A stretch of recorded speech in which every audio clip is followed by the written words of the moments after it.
Now, of course, there are plenty of, people who like to act as the PR firm of the Prime Minister inside the Australian media, but, as we told you last night, this one has to take the cake, doesn't it? Where the bloke from the West Australian newspaper gets the Prime Minister to sign his arm to promise there will be no change to the GST in Western Australia. The only problem is, this bloke, yes, while being a reporter for the West Australian newspaper, until last year, he worked for the Albanese government. He worked for Patrick Gorman,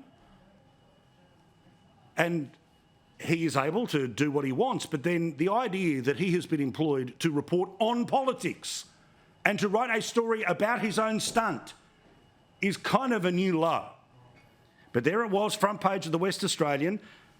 Labor Prime Minister signs former Labor staffer turned journalist's hand in a stunt that was for the advantage of the Prime Minister. Now remember, we were supposedly to believe a few nights ago that the Prime Minister couldn't possibly be briefed on whether an illegal boat turned up in Australia, because you see, I was in the car and, I was in the car as if his phone doesn't work. But he had a texter to, pull out of his pocket to sign the arm of the former Labor staffer who was essentially running a PR firm in terms of an opportunity there, metaphorically, for the Prime Minister. Well, the thing is, the spin continues. Now, firstly, the fact that the Prime Minister thinks the people of Western Australia are that stupid, I think he's going to get a little rude awakening, as fingers crossed Roger Cook will at their state elections soon. But we know that there has been problems with border protection since this government came to power. Now, by the way, the next time any of them tell you, any of them even try to tell you that Operation Sovereign Borders is exactly the same as the system that was there under the previous government, well, firstly, that's garbage. All right? Sovereign Borders is three things: boat turnbacks, offshore processing, and the third, and the kind of really important one, is temporary protection visas, meaning the people who eventually, even if they bleed their way into the community, will never be able to permanently stay. But this government turned around and said 19,000 people who were left over from the last time Labor was in power, well, they're now on their way towards permanent citizenship. So Operation Sovereign Borders ain't what it used to be.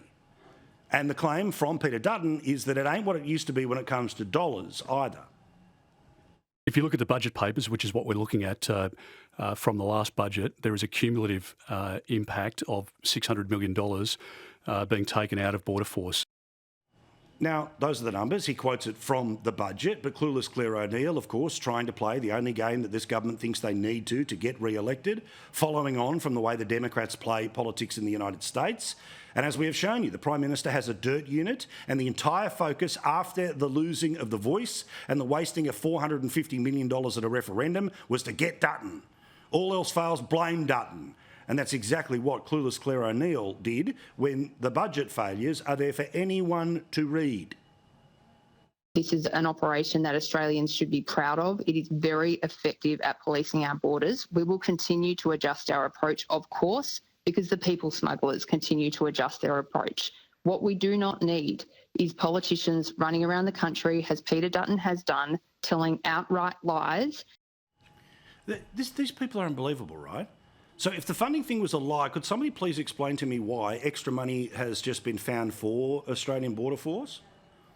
Why the government is now out there and touting, oh, look, yeah, we definitely didn't cut anything, but here's a couple of $100 million extra. Now, again, Peter Dutton knows his stuff on border protection.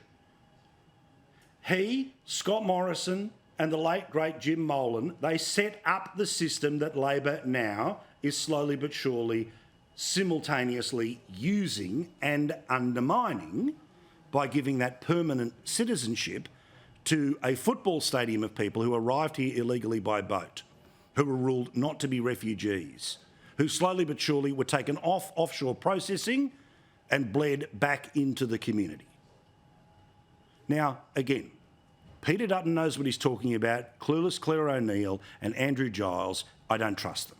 You don't trust them either, because these are the people who simultaneously were telling us that when it came to the High Court decision to release people from detention, like the people who are some of the worst amongst the community, that they assumed they were going to win in the High Court while they were being briefed that you probably wouldn't.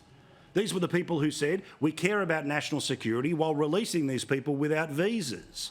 These were the people who say that it's the opposition that's the problem when they're the ones that couldn't put the ankle bracelets on. These are the people who said, let's rush the laws through Parliament, but then won't use the laws to apply for a single person to go back into detention. So they can blame Dutton as much as they like and they'll be clapped on by The Guardian, the ABC and all the usual haters. But the reality of people in Australia when it comes to border security, they know who's on their side, and it ain't the current mob.